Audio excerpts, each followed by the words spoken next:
Good morning, Facebook family, Ultimate Coach family. Happy Wednesday? I think it's Wednesday. Hope it's Wednesday. At least it's Wednesday in my mind. It's been a busy, fun, amazing week, which is actually apropos to what I wanted to share about today. The conversation this morning is about being and time, how being relates to time and time relates to being. Most folks, when you say, how's it going? What do they answer? Oh, I'm busy, crazy busy, lots going on, right? Even I said it earlier, I'm busy. It's interesting, isn't it? It's how we identify, it's how we create our life. Rarely do I actually say, I'm busy. I say there's a lot of things going on. Hi, whoever joined. This conversation this morning is about being and time, so it'll be a fun one. Time and being, the nature of being as it relates to time. One of the conversations I had, I think it was last week, was with a gentleman, and he was taking a stand for how busy he was, how much he had going on, and how he didn't have, enough time to do all the stuff he wanted to do. And not surprisingly, I was on him about serving the world and how he was going to create more in the world. And his response was, I got a lot going on. I said, well, only from who you're being. He said, what do you mean? I said, well, you say you're really busy, but your busy is only from who you are being. Your state of being is busy. If your state of being shifted, whatever you had in your world right now, it wouldn't be busy. And he said, no, you don't understand. My calendar's really full. And I said, okay. Well, who put the stuff on the calendar? Whose calendar is it? Well, mine. Okay, so from whom you're being, your being has a busy calendar. You see, my being, if I had your calendar, it wouldn't be so busy. Or if I look at my calendar, it's not that busy. So the things that we think are objective, even our calendar, even our little Outlook calendar or our Gmail calendar, well, they are created from our being. Let me unpack that a little bit, because he had a tough time with it, and others might as well, because we think of the stuff on our calendar as objective.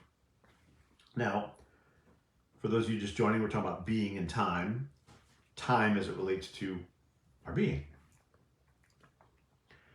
These are examples intended to point you in the direction of the relative nature of time and being. It's not like exactly how it is, so don't try and pull it apart. This is an analogy, but it's a pretty good one.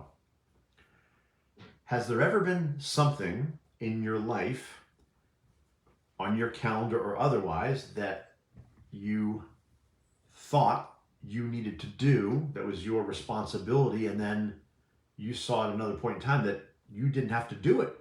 Maybe somebody else could do it, or it didn't even need to be done. That's interesting, isn't it? Right? Some of these things can be relatively, what's the word? Banal? I don't know how you say it. Like, we don't pay to have our, but only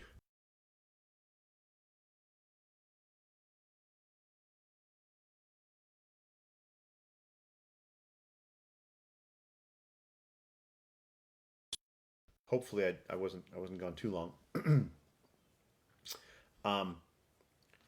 Or has there ever been a situation where something takes a certain amount of time, say a 2 hour, and then later it only takes you an hour? Well, what's changed? Well, who you're being has changed such that you do it differently, or maybe you don't even do it. Again, these are analogies, they're not perfect examples. Time is a function of our relationship with it. It is not objective. It's certainly not objective in terms of how long it takes people to do things, but there's another layer of this. Audio was choppy. Yeah, I think what happened was my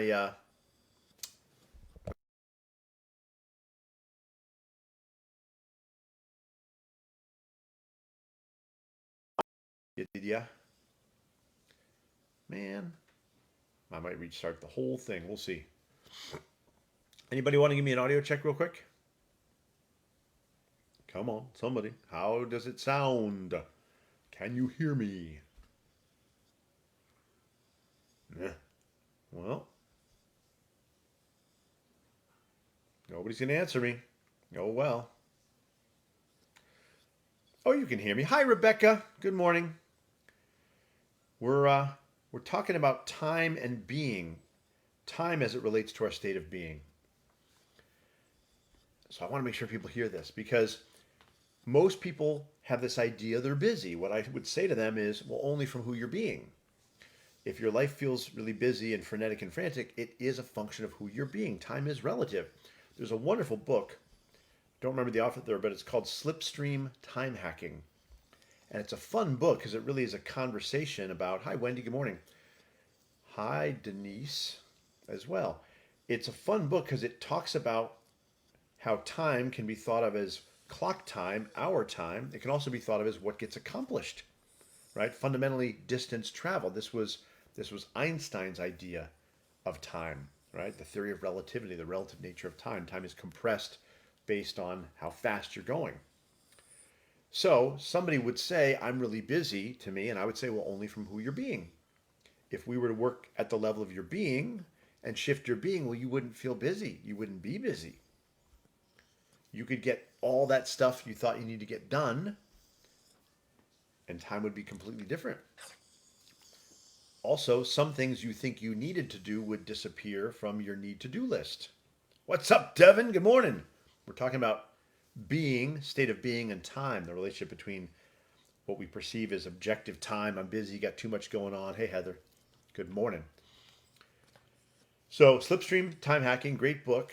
Only available in Kindle now. It's out of print, surprisingly, but it's a fun book, and it provides a really interesting thesis about how you can think about your relationship with time differently. So I'm talking to this guy a week or so ago, and he's telling me I was really busy. And I said, well, only from who you're being. If we were to work on your being, you wouldn't feel busy. It wouldn't appear busy. You'd be able to get more done. Good morning, Anita. The things on your calendar wouldn't necessarily take as long, and some things on the calendar wouldn't even be there. There was one of my clients I was working with. This was 2 weeks ago. We're meeting in today. And we had this conversation. He goes, hold on. He opens up his calendar and he starts deleting things. Literally deleting things from his calendar because from who he was being, he saw they didn't need to get done. Isn't that fascinating? The other aspect of time and being is with relation to or in relation to other beings.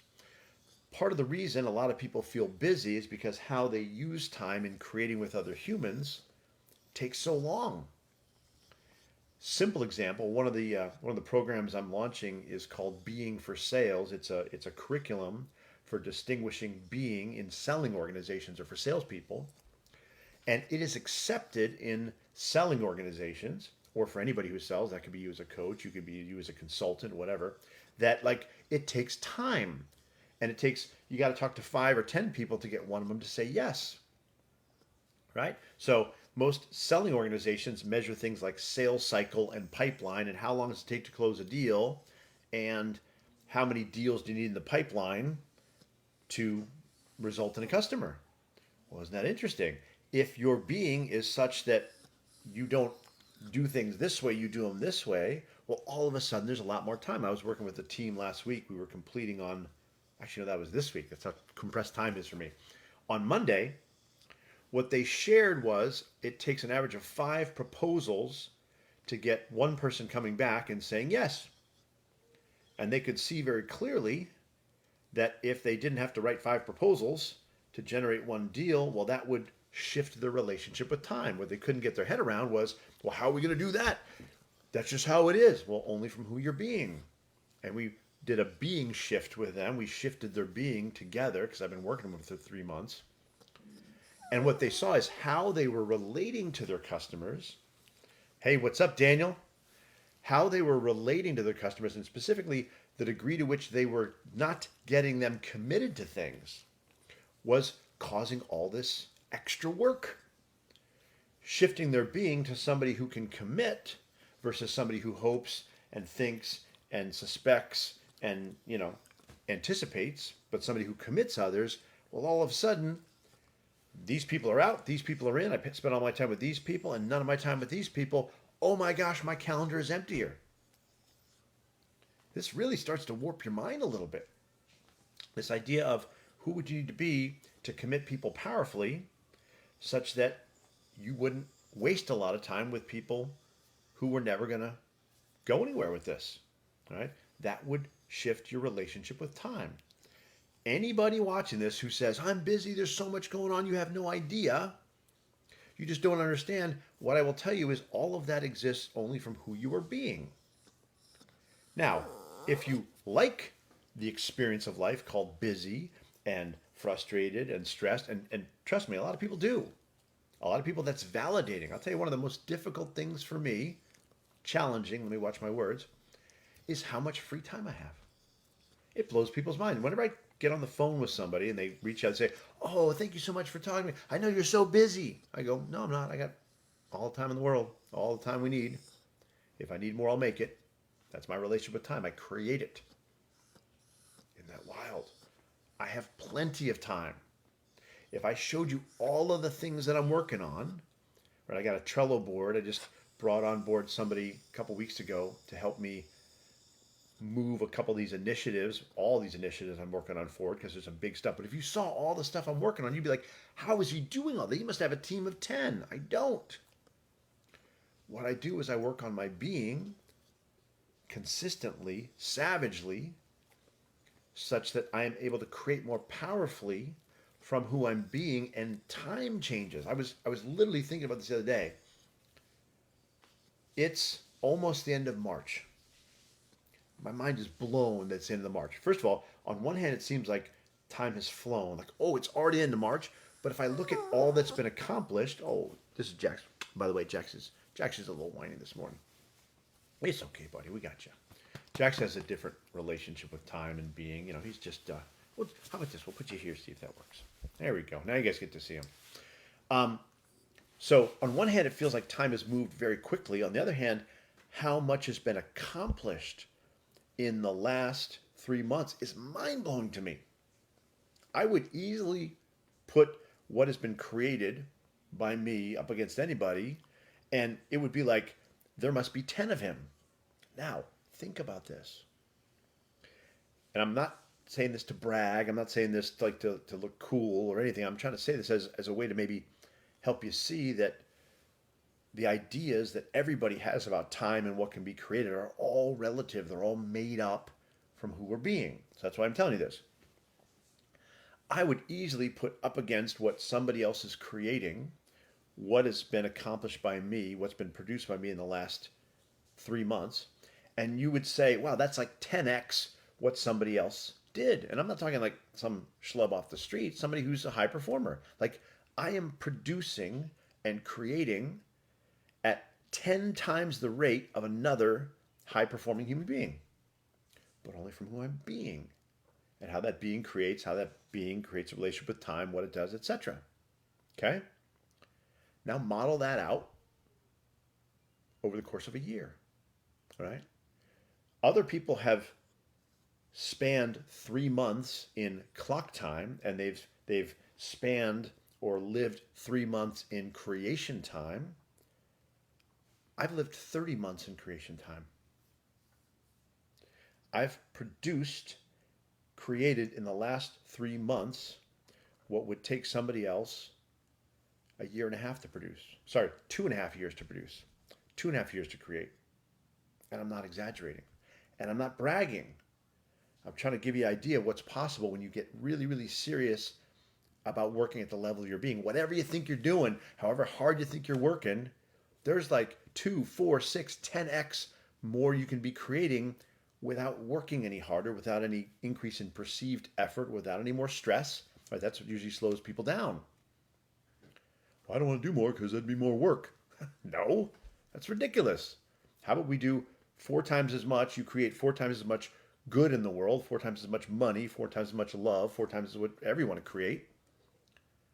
And it actually feels like it's easier. Because when you're moving that fast, right, everything else seems like it's going really slowly. It's kind of fun, right? There's a lot of space. If you look at my calendar, if you look at my life, there's tons of space in my life.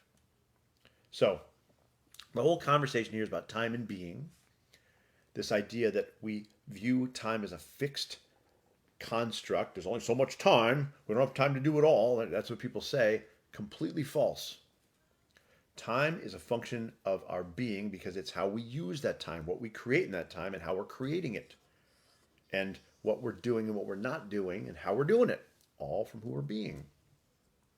So I think that's probably a good place to segue it out, let you guys get on with your day. But I will tell you, if you guys have questions about this, like I told you, I got lots of time, all the time in the world. You know where to find me. Reach out to me. If you're sitting there going, I don't understand, I'm just so busy all the time. Well, we could sort that out. That could be sort-outable.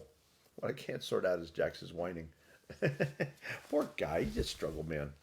But what's up, Ulrich? You might have to replay this thing. We're talking about time and being and how our relationship with time is a function of who we're being. It's not fixed. And how much time there is available if you're interested in playing at the level of being. So, have an amazing day. Have an amazing rest of your week. I can't believe it's only Wednesday. Right? The shit that's happened and what I've created in the last 2 days, I'm like, wow, it's got to be Friday already. Nope. It's only Wednesday. I got 3 more days left. What fun.